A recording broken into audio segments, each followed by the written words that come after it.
నమస్తే.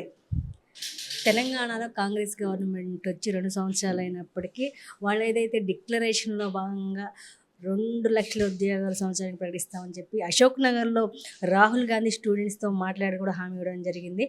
దాదాపు ఈ నెల 15వ తేదీ భారీ ఎత్తున తెలంగాణ ఉన్నటువంటి సిపిఎం మహాధర్నా చేపట్టబోతుంది. అసలు ఏమేమి డిమాండ్స్ పెట్టబోతున్నాయో తెలుసుకుందాం. మనతో ఈ విషయం మాట్లాడడానికి Telangana CPM secretary John Wesley ఉన్నారు. సార్ నమస్తే. నమస్తే.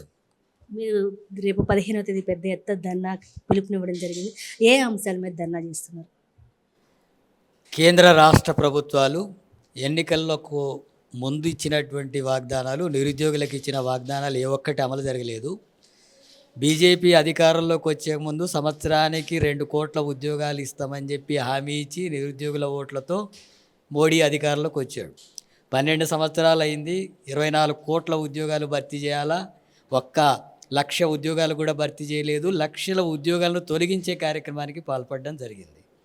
అలాగే రాష్ట్ర ప్రభుత్వం కూడా కాంగ్రెస్ మేము అధికారంలోకి వస్తే సంవత్సరంలోనే 2,00,000 ఉద్యోగాలు భర్తీ చేస్తామని నిరుద్యోగులకు హామీ ఇచ్చి వాళ్ళ ఓట్లతోన అధికారంలోకి వచ్చి ఇప్పుడు 2.5 సంవత్సరాలు అయింది, ఉద్యోగాలు భర్తీ చేయడం లేదు.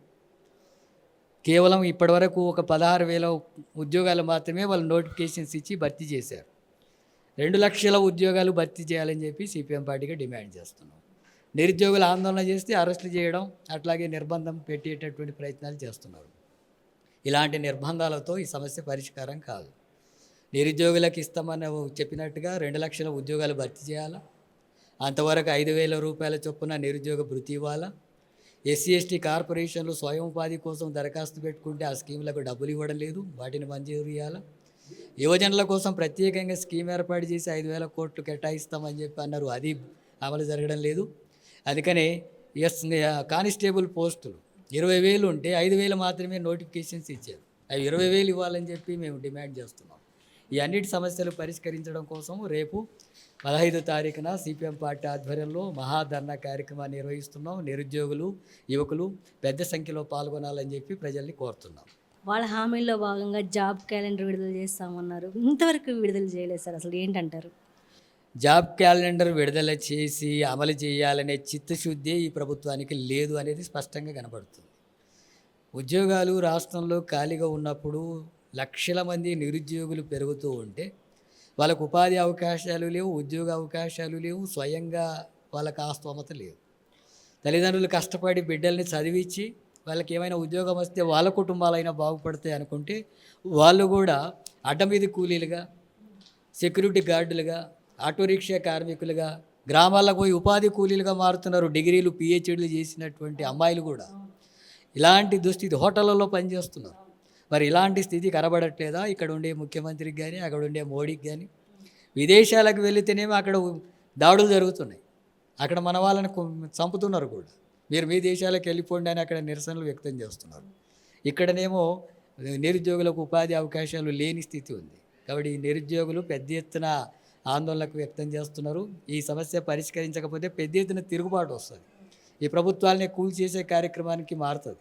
అందుకని ముఖ్యమంత్రి రేవంత్ రెడ్డి ఇప్పటికైనా స్పందించి వెంటనే 2,00,000 ఉద్యోగాలు భర్తీ చేసేందుకు నోటిఫికేషన్స్ ఇచ్చి భర్తీ చేయాలని చెప్పి డిమాండ్ చేస్తున్నాం. కేంద్ర ప్రభుత్వం కూడా ఆ రకంగానే జరగాల. ఒకవైపు కాక్రోచ్ పార్టీ ఆధ్వర్యంలో పెద్ద ఎత్తున యువత నిరసనలు వ్యక్తం చేస్తున్నారు నీట్ లీకేజ్ మీద. అట్లాగే ఉద్యోగాల నీట్ లీకేజ్ అయింది, కనీసం కాక్రోచ్ పార్టీ ఇన్ని రోజులు ధర్నా చేస్తున్నాం. సెంట్రల్ గవర్నమెంట్ అస్సలు దీనికి రెస్పాండ్ అవ్వట్లేదు. ధర్మేంద్ర ప్రదేశ్ ఒక నోటీస్, కనీసం ఒక మాట కూడా అనట్లేదు. ఎందుకు ఇంత నిర్లక్ష్యం, ఎందుకు విద్యార్థుల మీద?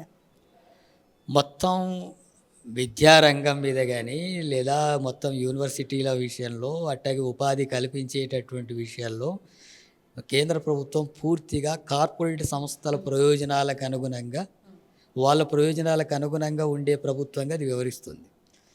దేశంలో ఉండేటటువంటి అవినీతిని, అన్యాయాలని అరికట్టాలని, ఉపాధి అవకాశాలు కల్పించాలని చిత్తశుద్ధి లేదు. అట్లాగే నీట్లో లక్షల మంది, 20 లక్షల మంది పైగా పరీక్షలు రాస్తే కష్టపడి చదివినటువంటి విద్యార్థులంతా కూడా తీవ్రమైనటువంటి ఇబ్బందులకు పాలై నీట్ లీకేజ్ వల్ల 20 మంది ఆత్మహత్యలకు పాల్పడ్డారు. 20 మందిలకు ఆత్మహత్యలకు పాల్పడ్డారు. కాక్రోచ్ పార్టీ ఆధ్వర్యంలో అక్కడ రెగ్యులర్గా నిరసనలు వ్యక్తం చేస్తున్నారు. ఇప్పుడు నిరాహార దీక్షలు కూడా చేస్తున్నారు. అయినా ప్రభుత్వం స్పందించడం లేదు. 20 మంది విద్యార్థులు చనిపోతే మంత్రి రాజీనామా చేయడా? అట్లాగే ప్రభుత్వం స్పందించదా? మోడీ స్పందించడా? ఇంకేం దేనికోసం స్పందిస్తాడు? మొత్తం యువతంతా కూడా పెద్ద ఎత్తున నిరసనలు వ్యక్తం చేస్తుంటే అయినా స్పందించకపోతే నేనేదో మొండిగా అణిచివేస్తానని చెప్పి అనుకుంటే అంతకంటే పెద్ద ఎత్తున తిరుగుబాటు వచ్చి ఆ ప్రభుత్వాలు కూల్చేసే స్థితికి వస్తుంది. అందుకనే మోడీకి ఈసారి వచ్చే ఎన్నికల్లో గ్యారెంటీగా ఆ ప్రభుత్వ పతనం తప్పదు. దేశవ్యాప్తంగా ఉండేటటువంటి యువత అట్లాగే ఆ కుటుంబాలు తల్లిదండ్రులు తీవ్ర మనోవేదనకు గురవుతున్నారు ఈ సమస్య పట్ల. అందుకని తీవ్రమైనటువంటి పద్ధతులు ఆ ప్రభుత్వానికి గుణపాఠం చెప్పేందుకే ప్రజలు సిద్ధమవుతారని చెప్పి నేను భావిస్తున్నాను. తెలంగాణలో ప్రస్తుతం సార్ ప్రోగ్రాం నడుస్తుంది. చాలామంది ప్రజలు భయాందోళన వ్యక్తం చేస్తున్నారు, మా ఓటు ఉంటుందా అని. సిపిఎం ఎలాంటి స్టాండ్ తీసుకోబోతుంది సార్ ప్రోగ్రాం గురించి? ఈ సర్ను తీసుకొచ్చినటువంటిదే కేంద్ర ప్రభుత్వం యొక్క ఉద్దేశం ఏంటంటే ఎన్నికల్లో మళ్ళీ అధికారంలోకి బీజేపీకి రావడానికి కావాల్సినటువంటి గ్రౌండ్ ప్రిపేర్ చేసుకుంటుంది ఎన్నికల కమిషన్ను ఉపయోగించి. ఇంతకుముందు జరిగినటువంటి ఎన్నికలన్నింటిలో కూడా పార్టీలను చీల్చి ప్రభుత్వాలను కూల్చి ఎమ్మెల్యేలను ఎంపీలను కొనుగోలు చేసి అట్లాగే మతోన్మాదాన్ని రెచ్చగొట్టి వీటన్నిటి ఆధారంగా అధికారంలోకి వచ్చింది ఇప్పటివరకు. కానీ ఈసారి ఏ రూపంలో అధికారంలో కొనసాగడం సాధ్యం కాదు. అందుకని పార్టీకి సంబంధించిన ఓట్లనే ముందే తొలగించే కార్యక్రమానికి ఆ కుట్రకు పూనుకుంటున్నారు. ఇప్పుడు బెంగాల్లో ఈ సర్ పేరుతో దాదాపు లక్షల ఓట్లను తొలగించి అక్కడ మమతా బెనర్జీ పార్టీని ఓడించారు. అట్లాగే బీహార్లో అలాంటి ప్రయోగమే చేసి ఆ ప్రభుత్వాన్ని లేకుండా చేశారు. మహారాష్ట్రలో కూడా అదే చేయబోతున్నారు. ఇప్పుడు తెలంగాణను వాళ్ళు టార్గెట్గా పెట్టుకొని ఇక్కడ అర్హులైనటువంటి ఓటర్లను కూడా రకరకాల పేర్లతో అనర్హులుగా మార్చి లక్షల ఓట్లు తొలగించాలనే ప్రయత్నం జరుగుతుంది. ఇది కేంద్ర ప్రభుత్వం ఎన్నికల కమిషన్ ద్వారా తమ వ్యతిరేకమైన ఓట్లను తొలగించేటటువంటి కుట్రగా మేము భావిస్తున్నాం. ఇప్పటికే మ్యాపింగ్ జరిగినటువంటి దాని ప్రకారం చూస్తే 80 నుంచి 1 కోటి వరకు ఓటర్ల యొక్కది సరైనటువంటి మ్యాపింగ్లోకి రావడం లేదని అంటున్నారు. అంటే లక్షల ఓట్లు గల్లంతవుతాయని లెక్క. వ్యతిరేకంగా ఉండే మైనార్టీల ఓట్లు, అట్లాగే మహిళల ఓట్లు, ఆదివాసీల ఓట్లు, అట్లాగే